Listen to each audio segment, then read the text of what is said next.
platforms, which are Twitter or X, whatever you want to call it, Instagram, Facebook, and YouTube. And I want to thank the people. There's a lot of people over the last week that have subscribed to YouTube. And if you haven't subscribed, it's a good way to watch the Howard Eskin Show. Special guest tonight. But before we get to our special guest, they're all special, but this one's special, very special. I want to thank our newest sponsor, and we're going to have a couple of more on Saturday to join us, and that would be Cut the Cord. It's a cheaper way to watch television because Cut the Cord means you eliminate your cable, save over $100 a month by Cut the Cord. And I want to thank all the viewers and listeners because Jason at Cut the Cord got a lot of customers off the one show he's already been on, and he's gotten calls all week, so thank you. All right, our guest played 18 years in the major leagues. Now, this might take an hour and a half to go down because there's so many things to talk about, and everything that he did great in the game of baseball. 12-time All-Star, 3-time National League MVP, a World Series MVP, led the National League 8 times in home runs, 10-time Gold Glover, Hall of Famer in '95, and that would be Mike Schmidt. Mike, and I know I haven't hit everything that you have done in your career, but it was a great career. But welcome to the program, and I thank you. Yeah, good to be here, Howard. You look great. I want to tell you that you do. You definitely look great. I always, enjoy talking to you. We have a lot of fun. We have a great history, without question.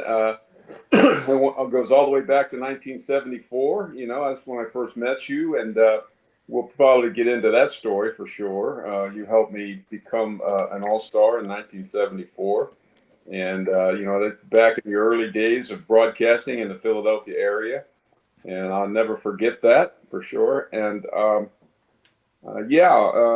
golly, I don't know whether we can recall all the stuff we've done together over the years. Okay, well, you know what? Now that you bring up memories, and this has nothing to do with baseball because obviously baseball, there's so many different things to talk about. I remember when we were playing golf in Scotland. Yeah. Okay, and it was at Turnberry, and I don't even remember what hole it was, but we're right. What's that? Is that the Red Sea? I don't even know what the water is there. And you got to take the Sea of America. Oh, okay. You've got to hit a shot. It's about 190 yards. You're standing on the cliff because that's the only way you could have hit the golf ball. And you hit it on the green from 190 something. I'm thinking you're going to fall off into the water. I mean, you were high up. So, yeah, that's a memory that when you talk about memories, that's one of them. But there have been a lot of memories. But the memories that people remember are the great ones. And as a baseball player, did you ever, when you were a player, people I don't think understood you, and you've talked about this, but afterwards they really understood. My gosh, this guy's the best third baseman that ever played the game. Was it hard? How hard was it getting through all that when people did? Because you didn't have enough what they thought emotion. How hard was that? I look back at it now with a totally different viewpoint of my career, and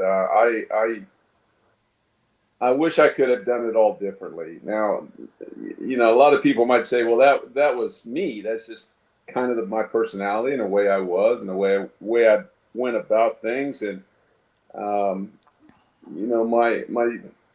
if you look at me, I was kind of a guy that kind of made things look a little bit easier than I should have. Now, not something I was trying to do, Howard. It's just the way I was. I was always a big fan of the old time players. The Lou Gehrigs, the DiMaggios, the Aarons, and later on maybe Johnny Bench and Tony Perez, because I grew up in Dayton, Ohio, and I always wanted to emulate the guys that didn't want to draw a lot of attention to themselves. I always wanted to respect opponents, And that's just the way I was. That was my nature. Howard, it was hard enough to hit um, without bringing attention to yourself, without disrespecting pitchers and the opposing team. And I really never wanted to do that. I mean, I could not play in today's game because that is kind of normal today, if you know what I mean. And I didn't want to make it any harder to hit than it was. And quite honestly, I don't think I was the kind of player that the Philadelphia fans that were drawn to the Philadelphia fans. I wasn't a really down and dirty. Now I was, but I mean, I didn't appear to be like a real down and dirty, run into your fences, dive and slide and get your uniform dirty and slam bats and break bats and slam helmets. And you know what I mean? I wasn't really that kind of a guy. And, over the years, we've had those kind of guys. I mean, I think Luzinski and Boa and Pete Rose, and there are a lot of players. If you look at Bryce Harper today, and his personality on the field is very much Philadelphia appreciated. And, I was kind of on the other side of the fence, and I had to fight through that in my career. And I think I fought through it through accomplishments, statistics, getting to a certain level of play, to the point where the fans started to compare me to great players. They didn't realize that I was one of those, and eventually it all happened before their eyes, and then we came together, the fans and I, and my relationship with Philadelphia and its fans right now is fantastic. You've seen me up in the video, up in the in the studio areas, up on top of the press box, and just blending in with the people up there. And I'm one of the guys up there, just one of them. And I love being in that area. I didn't even really knew that area was there. When I was a ball player, I didn't even know there were people running the whole stadium behind the scenes like that. Now I'm one of them, Howard. Now I'm one of them, and it feels great. And but I was misunderstood, as you said. I really think I was, and I'm to blame for a lot of that. You know what? You said to me one time, I wasn't the kind of guy, because of my personality, that was built for Philadelphia. And I think you kind of explained that. Your father was kind of like that, quiet guy, knowing your dad. Your mom's like totally opposite. But, it's just, when you look back at it, people wanted you to do more. I remember you mentioned diving and diving for balls. Well, people wanted you to be Craig Nettles, the Yankee third baseman for people. And I said, why don't you dive? He says, because I don't have to dive. I have the range to get to the balls. That's not true, Howard. If you look at some of my highlight clips, you'll see me diving. Yeah, but you didn't dive. You didn't dive as much as people wanted you to dive.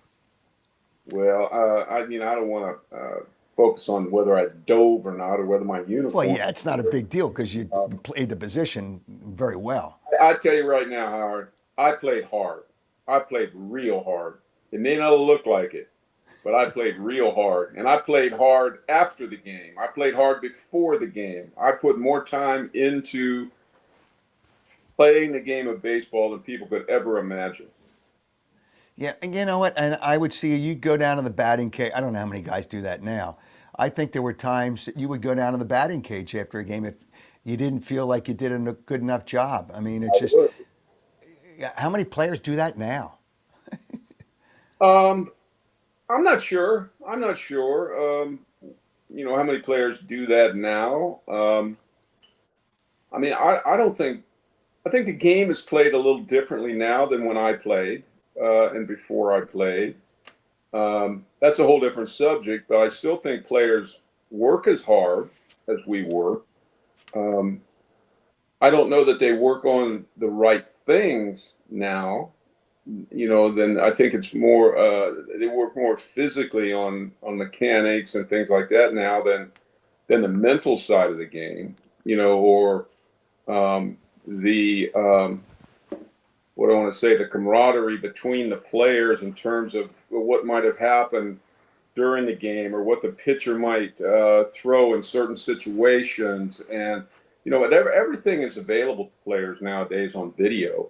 They have video of pitchers they're going to face that night in the batting cages. There's so much information now. It's amazing, and maybe that might be one of the reasons why players don't spend so much time socially with each other around the clubhouse, because they're all off in a video room or at the batting cages, and they can watch the pitcher that's pitching against them that night throw to them the last time they faced him. I mean, there's just so much information available now. You don't necessarily have to go to your teammates to get input. You can get it on on a computer, on an iPad, on a video screen. At the adjustments. First of all, the game's different. Analytics. Let me get into the analytics before I get into the adjustments, because I am so tired of player or managers managing based on analytics. Mm-hmm. It's Dallas Green. I'll never forget this comment he told me, and they didn't have it back then. Dallas would say, I could see if a player could play. Right. Analytics can't tell you if a guy has heart. Analytics can't tell you a lot of things. But if a guy can play, I can see. And he and Paul Owens did a great job. Is analytics is there too much of analytics in the game with the way they play it? Howard, it's an information age. There's so much information in this world available to all of us now, to you, to me.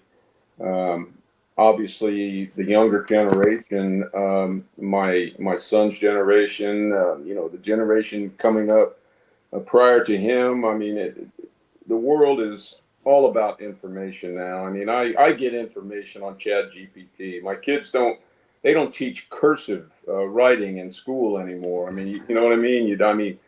It's a totally different world, and it's like that in baseball and all professional sports, college sports. It's analytics provides more information, right? I mean, if you are coming up to a moment in a game where you have to make a decision about who's going to pinch hit, let's say, or which pitcher should I bring in, let's say. Okay. And in the guy next to the manager can provide you with information through analytics, which would tell you who he should bring in. Now, that doesn't mean that the manager is going to go with that. He's going to tell me who I should bring in. Tell me what analytics says. Who should I bring in? He's talking to the guy next to him.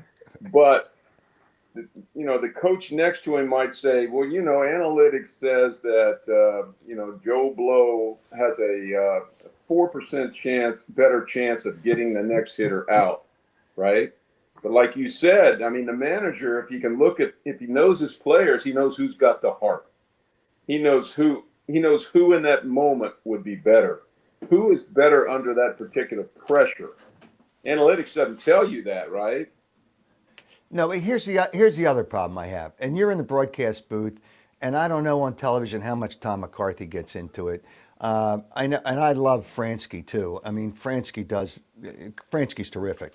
But I don't want to hear about exit velocity, and I don't want to hear about launch angle, because none of the fans care about that.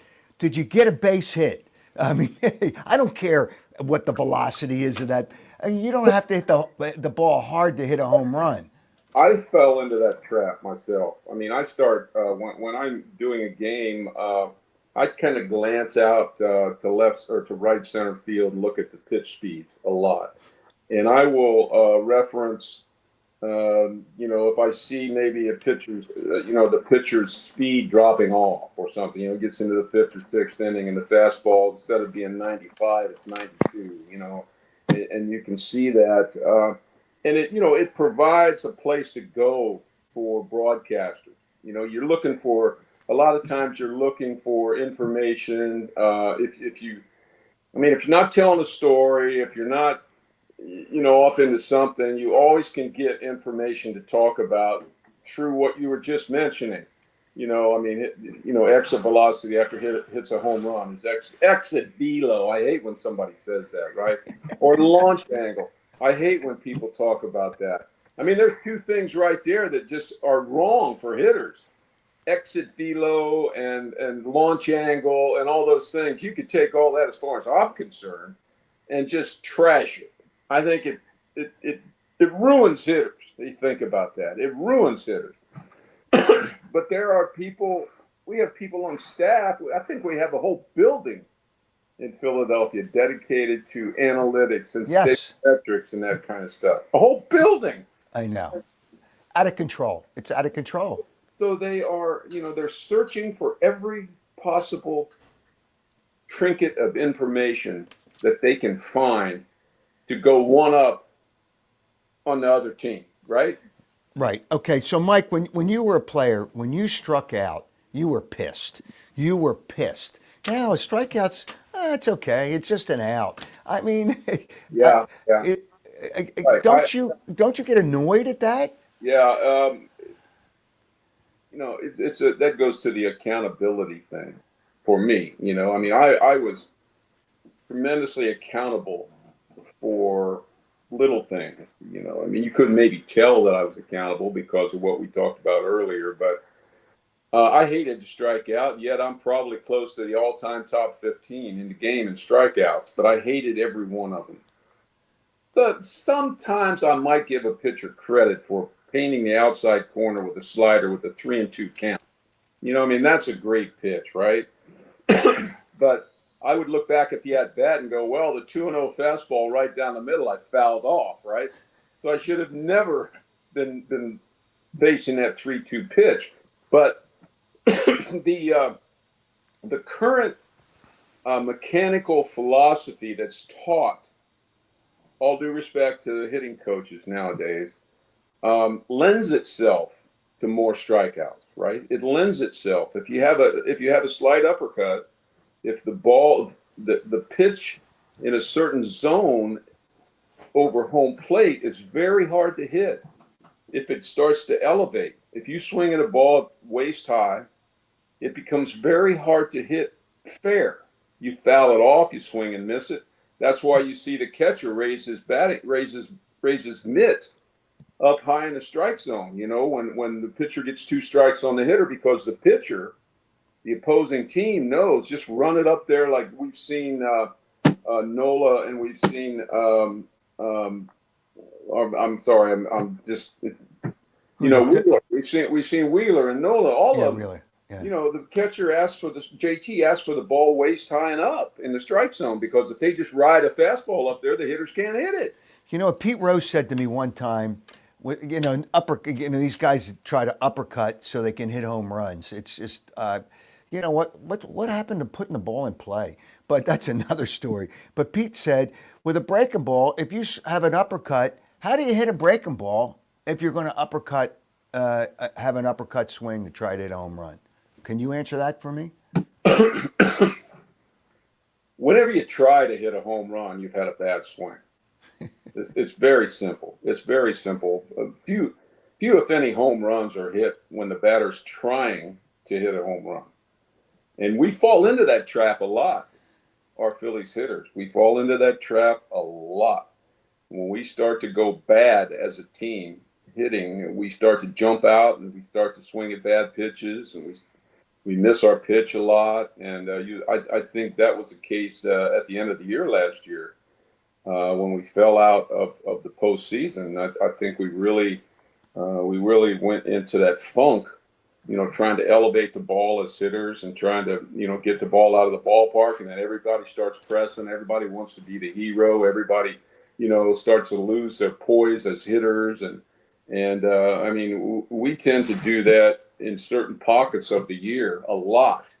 And it's just the nature of our style of hitting, the style of hitters that we have. I mean, we have some really good hitters that don't try to elevate the ball, and that would be Trey Turner, and that would be Stott.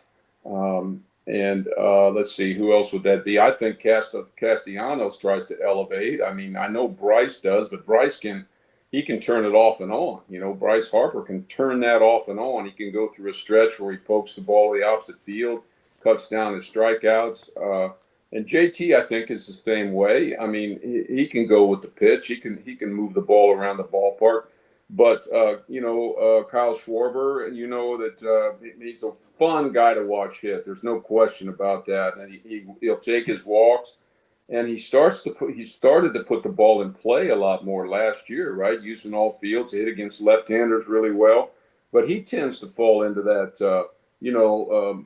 I don't know how to describe it, a little bit of an uppercut, but we talk on TV all the time how beautiful his swing looks. I mean, and so, but in general, Howard, I think you would agree with me, and I know John Kruk does when we do our TV together. They tend to fall into that trap of wanting to elevate the ball out of the ballpark, and that makes them have to walk back to the dugout an awful lot more than they'd like to, right?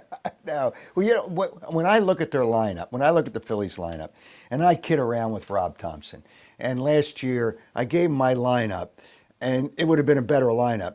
I had Stott, Turner, Harper, Bohm, who I think makes the best contact. I forgot about him. I think he's got a beautiful stroke. And he makes contact. That's what's amazing. And then I would have put Schwarber at 5. So he says, Schwarber at 1, what was our record? And then I said to him, well, how'd you do in the playoffs? And then there was silence. Because the pitching changes, you can't. First of all, okay, do you think Kyle Schwarber should lead off? He is, by the way, the only player in Major League history that had 40-some home runs one year and only 94 RBIs. Nobody else in Major League history had that many home runs or more and only 94 RBIs in a season. Might check a Bryce Harper on that. I think there might have been one of his years with Washington toward the end before he came here. He had 96. Soriano had 96. Is that right? Well, I thought that Harper one year might have had 90-some with close to 40 RBIs. With 40 home runs. Yeah, I checked it, and that was. But the point is, Schwarber leads off, he walks, but now you clog up the bases. Oh, we don't steal bases anymore. There's no more first to third. Don't you have a problem, or how much of a problem do you have where the exciting part of the game was running the bases, and you were a really good base runner, probably the first half of your career. Don't you miss that a lot? Running the bases? Yeah, watching guys go from first to third, stolen bases, all these kind of things that a lot of teams don't do anymore. Well, there's no question that Stott and Turner and Harper up there in front of Bohm or Castellanos or Schwarber. I mean, that would be a 3 road runners there early in the lineup. There's no doubt about that. And I mean, we always have this discussion about Schwarber leading off, and I have my opinions, you have your opinions, and the only opinion that matters is Rob Thompson's. Okay, well, what is your opinion? What is your opinion? Hang on, my camera just fell down. That's straight it up. I know I shook you up with that question. See, Bo didn't want to answer. It was a question that Bo wouldn't answer. I said, should Turner be in the outfield, not at shortstop? Well, in 3 to 4 years. I said, stop it. But, who should lead off for the Phillies, in your opinion?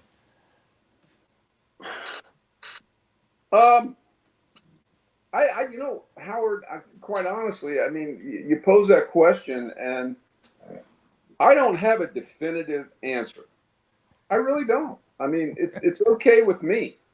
It's one of those questions that, at some local pub or something, you might throw that out at the bar and a bunch of guys would have an opinion. But I don't, you know what? I don't think if Turner led off or Stott led off or Schwarber led off, I don't think at the end of the year our record would be any different.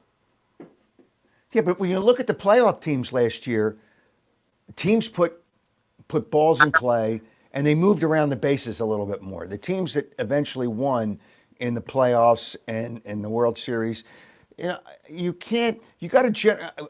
In my opinion, you've got to generate runs with speed every once in a while because you're not going to just always hit home runs. And don't the Phillies miss that when you get to the playoffs? A couple years ago, Houston, I think, struck out less than any team in baseball, and they won the World Championship. Um, and I'm a firm believer, and I was a home run hitter, but I'm a firm believer that balls put in play are very, very important to successful offenses. A team that knows how to poke the ball somewhere with a man on third, nobody out, not strike out. I mean, I'm not sure what our percentage was as a team with a man on third and nobody out. I'm really not, but I would guess that it's somewhere in the middle of the pack at best. We never are really a good team with advancing base runners, but let's go to analytics, Howard. Man on second, nobody out. We are probably not that much different than all the other teams, and it's about if you bunt him over or moving over, and if you give up an out to move that runner to third, which really looks good. You know, it looks good to fans. It looks good, you know, everybody's knuckles when the guy comes to the dugout. You know, great hitting and all that. But if the three batters following the man on second with nobody out swing away, if they all swing away, as opposed to bunting or moving a runner, if they all swing naturally, the analytics will tell you that you will score that runner from second more than you won't, more than if you advance the runner.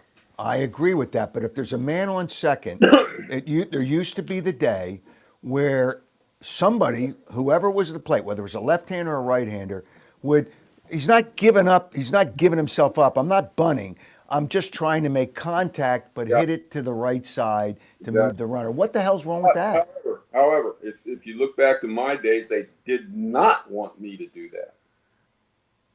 I wanted to be the old complete player, and that was, one of the problems that I have. I want to be able to show everybody I could do everything, and inside out the ball and hit a ground ball to second base and move the runner to third. Right? Boy, he can do everything. He can, big ball, little ball, whatever. He's got it all. And then, they said, "What are you doing? Don't even think about it. Swing the bat. Swing the bat. You're a home run. You're the guys. If the guy on first is in scoring position when I'm hitting, right? Yeah, right. You don't have to. That's just the point. Is that when you look at our lineup, we don't want Bryce Harper hooking the ball to second base to move the runner, right? And we don't want Alec Bohm moving the runner from second to third. We want these guys to drive the ball in the gap. Now it becomes a little bit different if Schwarber is the hitter, or excuse me, on deck, and whoever the ninth hole hitter is, and JT, let's say, is the seventh hole hitter, he hits a double. Whoever the ninth hole hitter is, we want him to move JT to third, right? Yeah, there's different pockets in the batting order where certain things are required, right? And you may want Trey Turner to move Schwarber or whatever, but certain guys we don't want to take the bat out of their hands. Yeah. Okay. So it's just the game is so much different. But here's another thing: they talk about home runs and the numbers. Now the numbers are just out of control. But how many home runs do you think? More home runs do you think you would have hit if you weren't playing at the Vet, which was a big ballpark, and there were other big ballparks, and you were playing at Citizens Bank Park, or you were at Cincinnati is a joke too. 10 more a year. 10 more.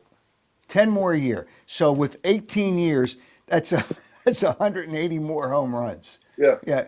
Maybe not your last years, but still, it's just Fact. That's fact.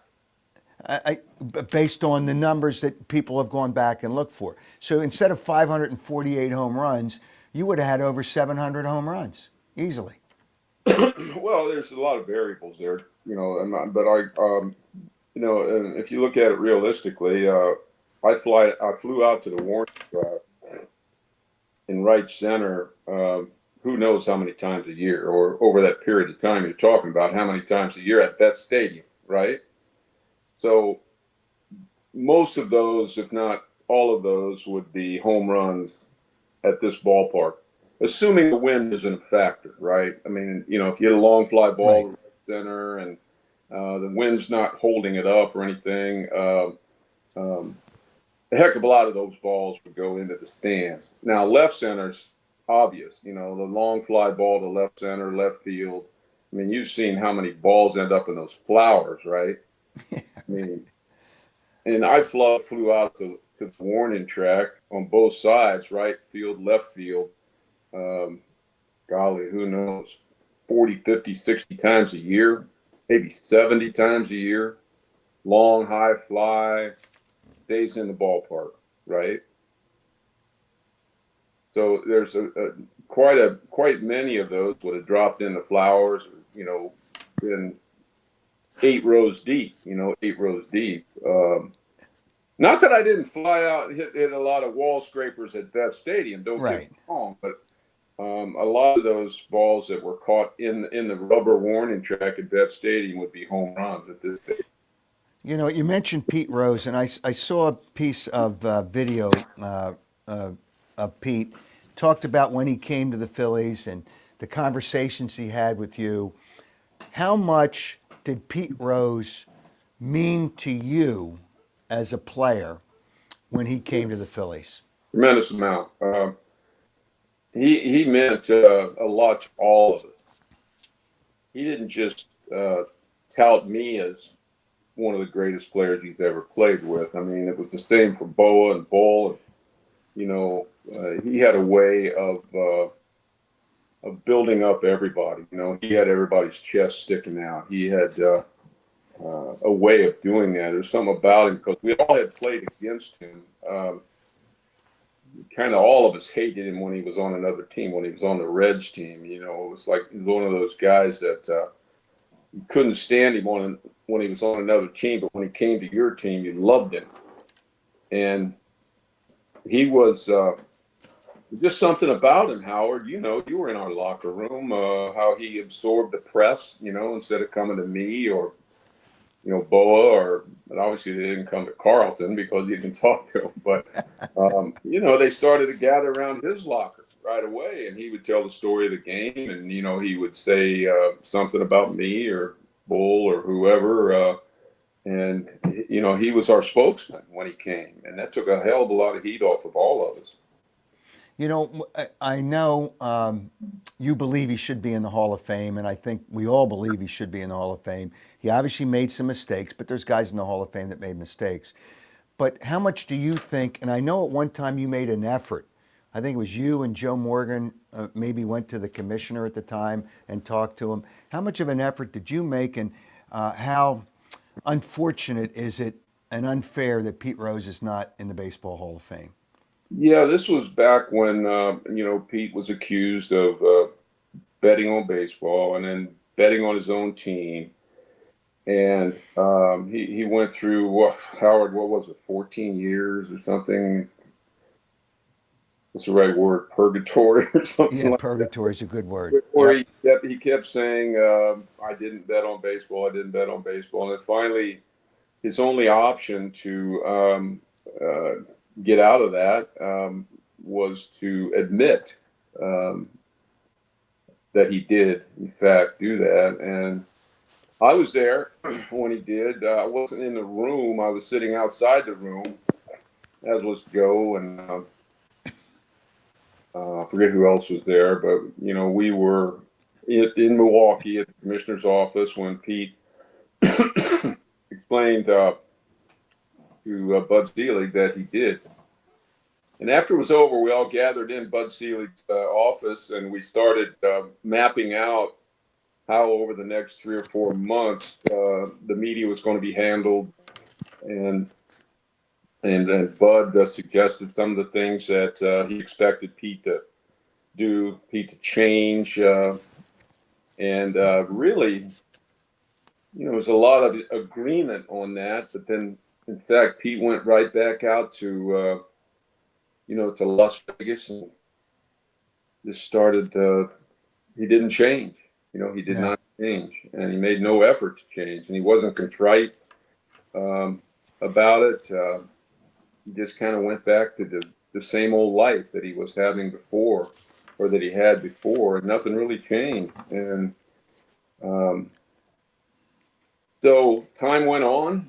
Time went on, and there were several efforts made by other people to ingratiate Pete with commissioners, and it never did. And I know there was one not too long ago by a new lawyer that Pete got. I think it was 2 or 3 years ago through the current commissioner. And there was some talk about the current commissioner listening to Pete again and thinking about it. And then it just fell by the wayside again. And then, of course, we all know that Pete passed away. And so there's no question Pete, as as a ball player, deserves to be in the Hall of Fame. No question. There's also no question that there are a lot of Hall of Famers, including myself, that aren't perfect people. And the one area that kind of puzzles me a little bit is how Major League Baseball makes so much money now with gambling. Yeah, that's another thing, right? They all Right. do. They all do. Yeah, I mean, gambling has become such a big part of professional sports nowadays. Yet Pete Rose is out there and he's banned from baseball for gambling on the sport. It's just mind-boggling. All right, a couple other things. In your playing career, one of the moments, I remember a lot of moments because you hit a lot of home runs. And you did hit home runs at the Vet, even though it was a big ballpark. I remember a moment you against Dwight Gooden, and he and Nolan Ryan are probably the guys that threw the hardest. Yeah. There might have been a J.R. Richard in there somewhere, and some people don't remember these players. People have heard of Nolan Ryan, they've heard of Dwight Gooden, but Doc Gooden threw hard, and I think it was late in the game, and it was an intense moment. It was close, and damn if you didn't hit a home run, and it was a fastball, and you were all over it. So the question is, how tough was and who was the toughest pitcher that you had to face in baseball? I'll be darned, Howard. You went to that question. Well, I went to it because I can think of all these guys, but I didn't face them. All right. I'm going to say something else before we get into it. All this, he threw a pitch 100 miles an hour. First of all, back then the pitches were clocked out of the pitcher's hand or at home plate. Now they're out of the pitcher's hand, so it's going to be faster, but it may not be faster. So I'm so tired of all that nonsense too. I've had it with that. Yeah, I have my opinion about pitch speeds and pitchers, and there's no question that Dwight Gooden threw hard, Yep. and there's no question that Nolan Ryan threw hard, and there's no question that pitch speed, whether it's 95 or 100, either one, was harder than everybody else. No question. Which meant if you could put some sort of I don't know, if somehow we could get a sense of how much faster, you can't see my hands right now, but they're about they're about a foot apart. So you have that much less time to make a decision, right?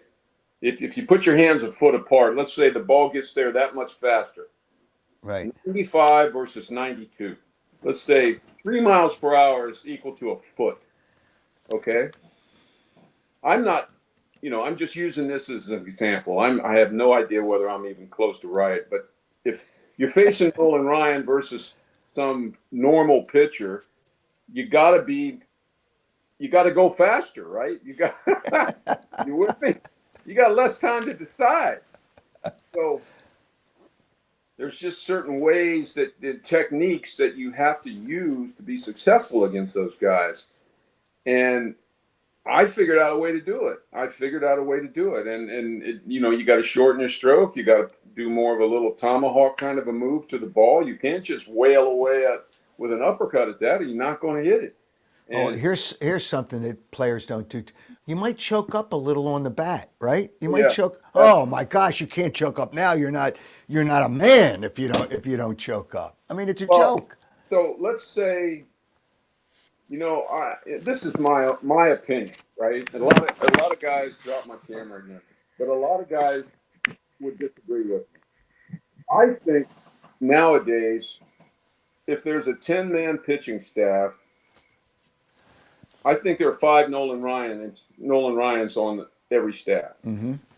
Now, I don't mean Nolan Ryan's heart or Nolan Ryan's delivery or Nolan Ryan's pitches. I mean Nolan Ryan's fastball speed. You with me? Yep. I mean throw as hard as Nolan Ryan or Dwight Gooden. Now, I don't know that any of these guys are as good of pitchers as those two guys.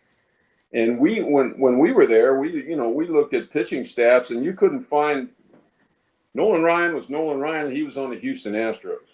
Dwight Gooden was Dwight Gooden, and he was on the New York Mets. But you couldn't find a Nolan Ryan on the San Francisco Giants.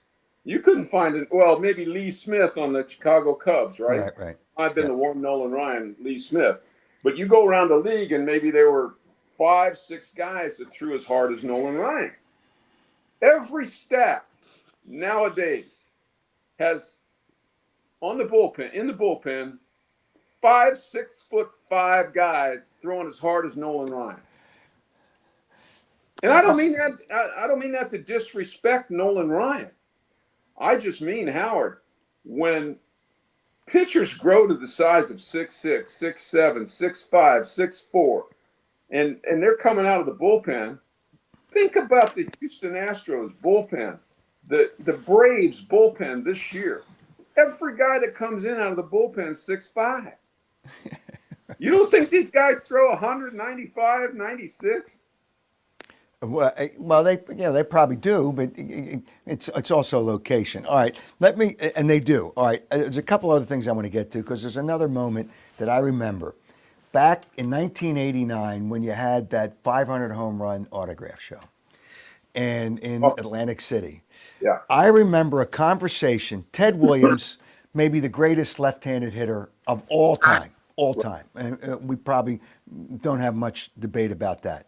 You had a conversation with him, and it was fascinating because you guys had completely opposite swings. He would uppercut because I guess the wall in left field at Fenway, and you would swing down on the ball, and you'd still hit home runs with the topspin. Do you remember that conversation with Ted Williams? You were in the room, right? Yes. Right. It's just 3 of us. Yeah, that's exactly right. It was just the 3 of us. That's right. And yes, I regret that. Why? I was totally wrong. What do you mean we're totally wrong? Well, swing it down on the ball, you could still, but you swung through the ball. No, at the time, I was convinced that the way I swung the bat at the ball, my mechanics were the best mechanics a hitter could have, right? And Ted Williams at the time, his book, The Science of Hitting, showed his path to the ball was totally kept the top hand out of the ball. And I don't know whether you can see my hands here, but Ted Williams fought against the top hand rolling over into the ball. In other words, for him being left-handed, he wanted his left hand to be underneath, right, which is his top hand, which creates a slight uppercut on the ball. And I disagreed with that. I thought the top hand should come down through the ball, and that's just the way I hit. And I was very successful with that hitting style. And I thought that I was more comfortable on balls high in the strike zone with that theory. And of course, if I were to teach hitting nowadays, I'm not so sure I would teach my style of hitting. And I'll leave it at that. All right. Well, we can leave it at, but it was a fascinating conversation. I loved the conversation. All right, you brought up at the beginning of this podcast here on the Howard Eskin Show with Mike Schmidt, the All-Star voting, your first All-Star game. I was a kid back, and people, we're talking about players that unfortunately people don't remember. There were some great players. And 45s. I was spinning records for guys at a rock radio station, and I'm sitting there and I'm saying, you're having a great year, and you got to be on the All-Star team, and they used to have to write in the names That's for right. the ballot. Right. You remember that, right? I think I was responsible for 400,000 ballots. It was crazy. You are too. And I was on that 1974 All Star team for one reason, Howard Eskin. And I had, at that point in time, the most write in ballots in All Star history. It's all done by computers nowadays, but um, and you actually had to write your name on a ballot back then, right? I mean, you couldn't Well, you mess. had to write. You had to write your name on a ballot. Your name wasn't just printed there. They And didn't give you the option. what radio station was that? WFIL radio, which was a big radio station in this country. So I used to sit there during the 4 hours that I was spinning records for the disc, well, they were called disc jockeys back then. And I used to prepare envelopes when people wanted ballots. I would send them out to them.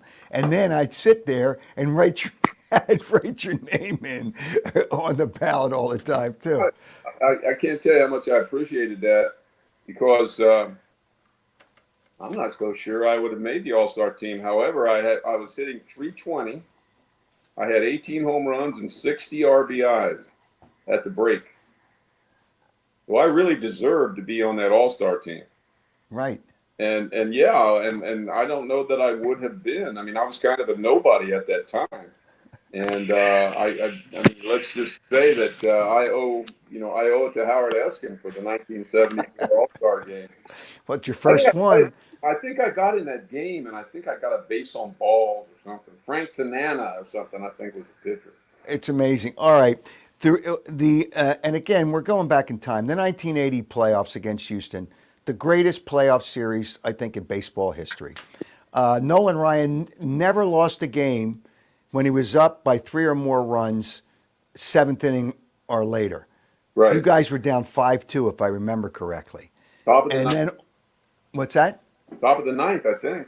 Was that what it was? And it was amazing how you got, and then by winning that playoff series, you go on to the World Series. That's right. And you win the World Series. And it was such a fascinating, it was an unbelievably great, it was a great moment for me because you guys, the personality you guys, I mean, when I had Boa on, I told him, we used to yell in the locker room at each other. He'd yell at me, I'd yell at him, and 30 seconds later we were laughing. It was just the personality of that team. It was just something special. It really was, and all the Hall of Famers on there. Yeah, well, I had really nothing to do with that. We got a little rally going, and I think there was a chopper up the middle, and Greg Gross dropped a bunt, and somehow we got the tying run on third, and they took Nolan Ryan out when I was walking up there. I remember Pete Rose.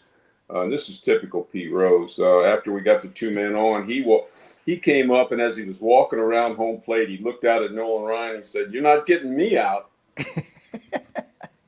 Really? He yelled that at Nolan Ryan. I'm going, only Pete Rose could do that. Anyway, I think Pete Rose drew a walk, and I came up with the tying run on third. I don't know how it became a tying run, but I came up with the tying run on third, and they brought in Ken Forsch. Yeah, remember him. I struck out with a tying run on third, and then the biggest hit of my career happened before I got my bat into the bat rack. Del Unser hit a double over first in right field line. Yep. That may have been the biggest hit in Phillies history. Probably, and you go on to win the World Series. You become the MVP of that World Series. All right, this year's playoff, the Phillies, the window is not going to stay open forever. How many, I asked Larry Boa, and you ask people, everybody wants to know, how many wins you think the Phillies are going to get?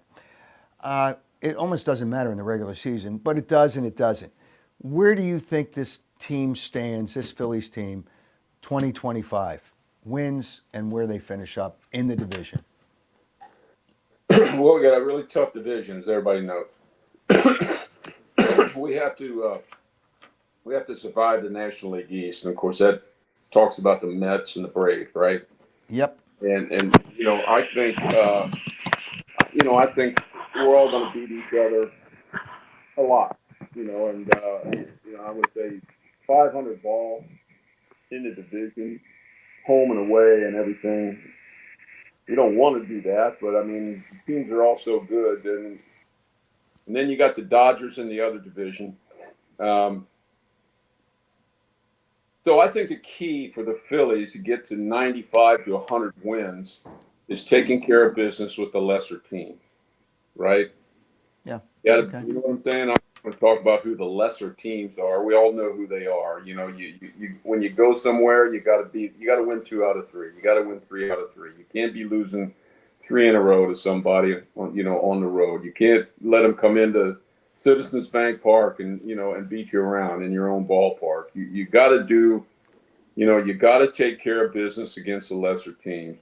Now, if we start taking care of business against the Mets and the Braves on a regular basis, I mean, that'd take care of itself, right? Yep. But I just think the Phillies cannot go quiet when they're playing a lesser team. Does that make sense? I mean, Yes, it does, and that's the way it should be. Hey, Mike, before we go, because I'm going to talk about our sponsor, and you were telling me before we went on the show that you watch a lot of YouTube, yeah, so you have that streaming service, huh? You have that streaming service. you're kidding. Uh, you have that streaming service. Every morning. Do you have that streaming service?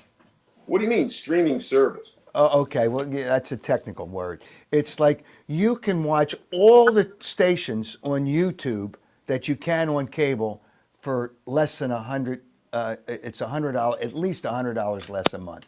So, and you can Well, watch. I mean, I can bring up YouTube on my normal cable.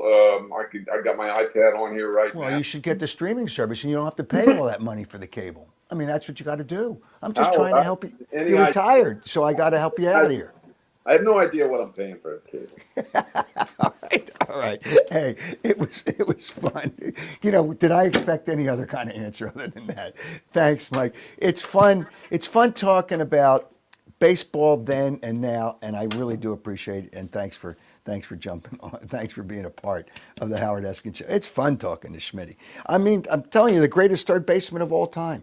I mean, there's no doubt about it, the greatest third baseman of all time. And we brought up, and our newest sponsor is Cut the Cord with Jason. It's just, it's amazing how many people listen to me after the first time he was on the program and I was talking about him. It's an incredible service that will save you money, money, money. And as you see at the bottom on your screen there, one TV bill for multiple houses. You pay one bill and you can be on, the way I understand it, 2 other houses. You can cut your cable off without paying for the other places. You can cut your cable off, set it up with less expensive internet service, with a streaming service which includes local and national channels. You'll get them all. You'll still get to see all the Philadelphia pro games. Yes, all of them. You won't miss that. And you can watch them at the same time if they're playing at the same time on YouTube. It's a YouTube streaming service. You're going to love it. And let's say you have a second home down the shore, and I just mentioned that, you can put it on down there too. Jason can set you up with one monthly TV bill for both houses. For more information, this is what you got to do to save yourself a lot of money. You can call Jason. You can call him now. You can call him whenever you want. 215-801-5858. That's 215-801-5858. Cut the Cord is a great service. All right, there's some other things. I went a while with Schmitty, but it was fun for me to talk about it, and I saw a lot of comments, and I saw your comments, and I tried to touch on them, as many as I could. But, and I'm going to explain, before we get into, I want to talk about some interesting and things that are going on now in sports, which I'm not a big fan of. I want to explain the advertising. For people that want to advertise on this podcast, and we have more people coming on in the next week, it is better than radio, and I'll tell you why. When radio streams their shows, your commercials are gone. They're history. They're nowhere to be found. You have to rebuy them or they sell them to other people. Radio is not the wave of the future, and not for advertisers either. You get better value on this show, as example, by Cut the Cord with Jason. Your commercials are done and gone. When you're on a podcast, your commercial or your advertisement or the endorsement for your company or your service lives forever. Radio's not that way. It's one and done. And you're clumped with five or six different advertisers. You're buried in the mix. And it's just, and the numbers don't really justify what you're paying. Here, it's affordable and you're going to get results. And I wanted to mention that. You can go to my website, howardeskin.com. If you want to be an advertiser on this podcast, and I'm going to tell you, you're going to get results. I promise you, you will get results. And that's just the way of the world, whether it's me, whether it's podcasting, whether it's the lack of results that you can get with a lot of radio these days. That's why everybody's getting laid off in radio these days, because the business just isn't the same. But the heck with that part of it. What you're going to do is have success on the podcast. All right. I want to talk about the NCAA. And when I had Fran Dunphy on Saturday, this is what I talked about. It's done. The Cinderella teams in the NCAA tournament are done. No more Villanovas. NC State goes way back. Teams like Villanova are never going to win a national championship again. Drake had a good team. No shot. The mid-majors have no shot because the schools pay too much money. It's like, and I mentioned Bruce Pearl, the coach of Auburn. Oh, the SEC, that conference will have 14 teams, 5 major conferences. And as it turns out right now, there's 16 teams left as we do this show on Wednesday evening. 16 teams left. Not one team is outside of a major conference. Not one. They're all the Cinderellas are gone. Not one. I think that sucks. I think that's bad for college sports. It's bad for college basketball. It's bad for the NCAA tournament. It's bad. Same thing. Football's just as bad. And here's another problem with college sports. The transfer portal, for people that don't know what that is. A college player can submit his name to transfer out of the school he's with because they're paying players a lot of money, and they can pay the player more money at another school. So that's what they do. So they take the shot and they'll submit their name to the transfer portal, hoping, and they've probably had a pretty good indication, that another school will give them more money than the current school will give them, and they'll go somewhere else. You can submit your name to the transfer portal after the first weekend. You're a free agent every year. It's better than professional sports. It's disgusting. It's ridiculous. It's awful for college sports. It's not college academics. It's not college athletics. I love when they have the press conferences after the game, the news conferences, and the moderator will say, all right, the student athletes are first. They're athletes first and students second. But let's be honest about it. But the transfer portal, let me get back to that. 200 players right after the weekend submitted for the transfer portal. Some of those players are currently on teams that are still playing. Is that right? Is that fair? No. It is absolutely terrible. It's awful, and it's disgusting, really disgusting for, it's really disgusting for college sports. All right, it's something I should have done the other day. And, players and people get nicknames. For instance, I didn't mention it with Mike. The reason I got the King as a nickname was because of Pete Rose. Somebody in TV, before I went to TV, did a story on me, the king of the sports talkers.